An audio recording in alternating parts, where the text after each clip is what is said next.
बार बार मुड़ मुड़कर देखती मीनाक्षी डरी हुई लग रही थी।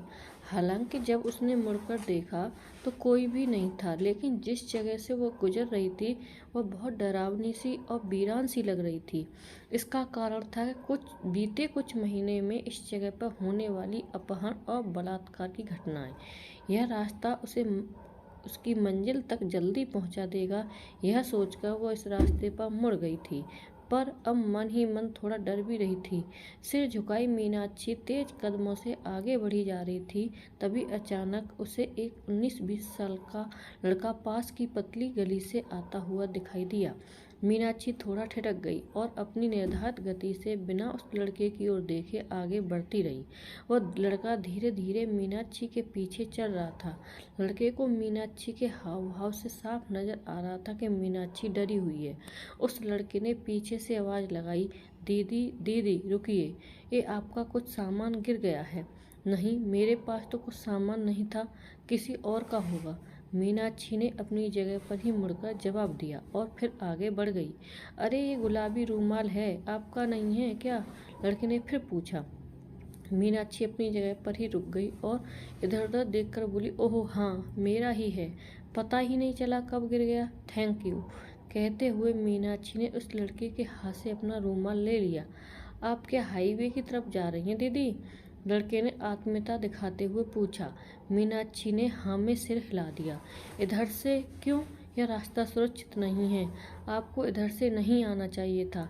आप कहो तो मैं शॉर्टकट ले चलूं। आप भरोसा कर सकती हैं मुझ पर, लड़के ने हमदर्दी जताते हुए कहा।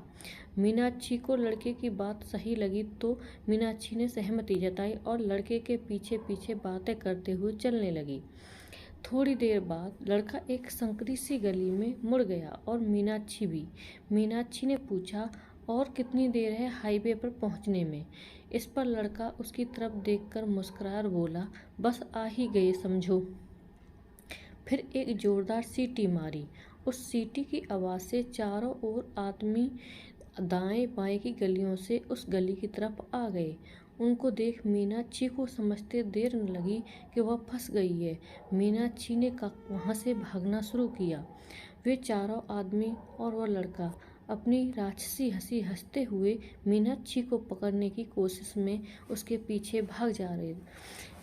भागते भागते मीनाक्षी एक पुराने से मकान में घुस गई और चुपचाप कहीं छुप गई। वे पांचों लोग मीनाक्षी को इधर उधर ढूंढने लगे। बहुत ढूंढने के बाद भी जब मीनाक्षी उनको कहीं नहीं मिली तो वे लोग एक कमरे में इकट्ठा हो गए। तभी बाहर पुलिस की गाड़ी का सायरन सुनाई दिया, जिसे सुनकर वे पांचों एक दूसरे को देखकर घर बाहर जाने के लिए भागे। मुख्य दरवाजे पर पहुंचकर देखा तो ताला लगा हुआ था। वे लोग चौंक गए। भीतर की ओर मुड़े तो देखा मीनाक्षी पिस्तौल ताने खड़ी है और दो हट्टे कट्टे आदमी भी अपने हाथों में पिस्तौल लिए खड़े हैं। यह दृश्य देख कर वे पांचों कहने लगे, हमें जाने दो, हमने कुछ किया ही नहीं है। किया नहीं है, करने वाले तो थे ना बलात्कार। मैं कब से तुम लोगों को पकड़ना चाहती थी और कोई रास्ता समझ नहीं आया तो मुझे खुद तुम्हारा शिकार बन के सामने आना पड़ा। तुम्हें क्या लगा था हर भीगी भीगी सी लड़की एक मौका होती है जिसे तुम लोग जैसे चाहो नुकसान पहुंचा सकते हो? बिल्कुल नहीं। मैं बारिश में भीगी जरूर थी, अकेली भी थी, लेकिन शिकार नहीं तुम्हारा। मैं तो तुम्हारा शिकार करने आई हूँ और मैं हूँ इस जिले की नई एसपी मीनाक्षी ठाकुर। राधे राधे दोस्तों, कहानी अच्छी लगी हो तो प्लीज़ प्लीज़ प्लीज़ चैनल को लाइक शेयर और सब्सक्राइब ज़रूर कर दें। धन्यवाद।